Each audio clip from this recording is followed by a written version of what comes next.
It's like, it's teaching like a DJ is what I refer to it as. It's like, when you're a DJ, you can't play the same set list for the wedding you played last night, to the 12-year-old's birthday party, to the retirement party, like to the block party. It's never going to be the same. There's not like, otherwise people would just hit a playlist. You hire a DJ because they can feel the room out. They know when to play, you know, old, I don't know, like Jill Scott jams, or they know when to play, you know, if they can reach and play like a Nas song, or if it's going to be Motown, or if they're going to play neo soul. Like, they can feel the room out. They know when people are leaving the dance floor, they got to switch it up and play some other jam that's going to bring everyone in.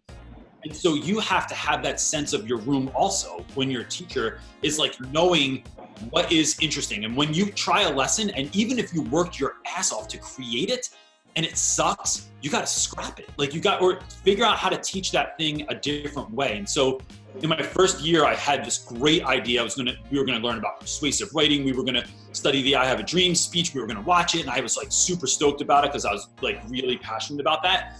And 5-10 minutes in, hands start going up, and they're like, Reynolds, can I go to the bathroom? Or, do we have to watch this? Oh my God, this is black and white. Why are we even watching this? And it didn't connect to my students. So instead, we took that lesson and I taught the same exact thing, but the students wanted to do something around art and music. So we focused it around the Harlem Renaissance, which for some reason was a hit when Martin Luther King Jr. wasn't. But it was more risque. It was the music of the time. It was the art of the time. It was like people that had been downtrodden, that like migrated from the South.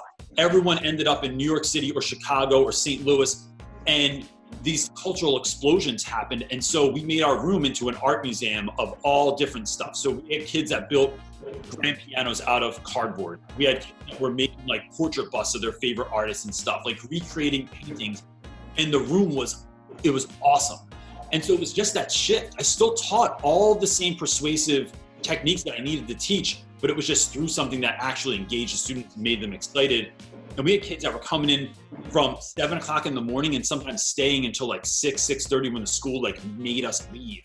And they were happy to be there because we had like music on and we're doing stuff and we're talking and laughing and trying stuff. And it's about creating that environment where people feel comfortable coming and talking to you, and then you never leave.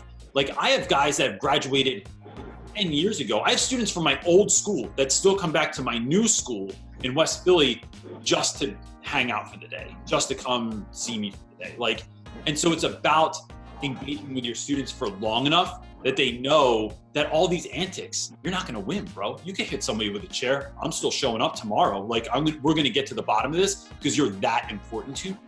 And letting students know that, like, letting them know that, like, I'm not afraid to tell you that I actually care about you. And your success is the most important thing to me. And so if I can convey that to you, like, most people in their life, even adults, don't have someone that says that. Don't say like, hey, I'm really proud of you for working so hard, or for trying to get, like, I'm so glad you're going to therapy and you're really working through your stuff. Like, we don't have cheerleaders. And if I can do that for my students, it's like the greatest gift I can give them, even more than the lessons, right? Because now your mindset is different and you feel like you're worth something and you can accomplish stuff. Then when I go, hey, we got to do vocab, it's like, all right, like, we do anything because we are part of a community of people that care about one another. So I think that's what it comes down to. One, I think the idea of work-life balance is largely a myth, right? Like, it is because it's like surfing, right? Like, sometimes the waves are really big and you have to figure out how to navigate that. And sometimes you're just kind of sitting out in the ocean on your board and you're chilling, and that's fine too. What I try to do is like be really mindful when I'm doing stuff. So the last 2 days I was at the beach with my kids, speaking of surfing, like, we just like went and like boogie boarded for 2 days and had fun. That's all I did. I didn't check email. I didn't check a DM. There was this whole thing happening on Instagram that I didn't become a part of because I was focusing in on what I was doing. And so when I'm working, I'm only doing work. I'm at school, I'm only at school. I'm never working on YouTube. I have a new side business that I'm building with some partners. Like, I'm not working on that. I'm not answering their emails. It's only about just doing the thing that I'm doing. And I think when we, to borrow from Ron Swanson always said, I never half-ass anything, I whole-ass everything. And so that idea of like, I'm only focusing on that one thing, it is how I'm able to like get stuff done, because I'm not feeding my kids and working on emails and taking the dog out. It's like, nope, my wife and I have this understanding that like, when I'm working, I'm just working, but when I'm family time, I'm just family time. And it's about trying your best to not multitask, which is something I suck at anyway. So I'm really just playing to my strengths. So it's like figuring that out for me has been the way that like I'm able to get the most out of my everything I do, even in YouTube, right? So all my videos are created for younger me. So the initial idea behind YouTube was, when I started doing teacher content, was I even thought about making videos where I would like just speak to my former self, like, this is what you should do in this situation. And so the book is the same idea. The book is, how do you navigate all these things, from dealing with like toxic teachers, or like not even just toxic teachers, but like in all work environments, there's the people that are like kind of the miserable curmudgeons that are like, you know, make everyone feel like crap when they're around them, to how do you deal with kids that are dealing with things you never dealt with in your life. So I had a student last year whose brother was killed at a vigil. So his friend died, the guy goes to the vigil and gets shot at the vigil. And now the student has to show up to school the next day, because there's no use staying home because there's no one there and he feels lonely. I've never been through that in my life. And so for that, it's like, I've learned that my attention is far more important than my advice, right? So like, I do not have answers for half the things that my students go through, but I can learn to just sit with them, and that helps. And that's something I didn't know when I started teaching. So it's like learning like all the lessons I've learned to just help that first year me succeed, because most teachers don't stay past the first or third year. That is like, but if they do, the percentage goes way up that they're going to stick it out. And what we need are teachers that are going to stick around. So if I can provide some of those tips and tricks that are going to help you to really meet students' needs in those first couple of years, then you can win. And so it's that simple. So, but even in that term of that, creating community, right? So like, do I get students that buy more? I think that was the initial question also, was like, how do I get students to buy into that with that silliness? It is about creating a culture in which people are caring about one another. And I have a big part in the book about that, where you are, you know, there's this idea in education, and it's real, where, you know, white folks want to go teach in the hood, and then there's this sort of savior complex of like, I'm going to go there, I'm going to show up, I'm going to change these children's lives. And although in a whole, I mean, that's a good idea, right? Like you're trying to help someone, but the idea of trying to save someone is a fool's errand.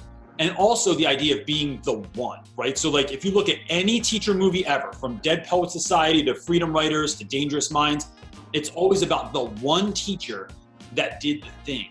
And I think whether it's a part of a business or you're a part of a school, it is always about the community of people that are working towards a goal that is so much stronger. Like, it's like the sum is more powerful than its parts kind of an idea, where like, if you can go into a school and find a community of people, even if it's 1, 2, 3 people that you are working together, it's always going to be better. And so I think teachers have this twisted idea a lot of times where they just want to be the one that changes education. It's like, nah, bro, like I want to be part of the community of people.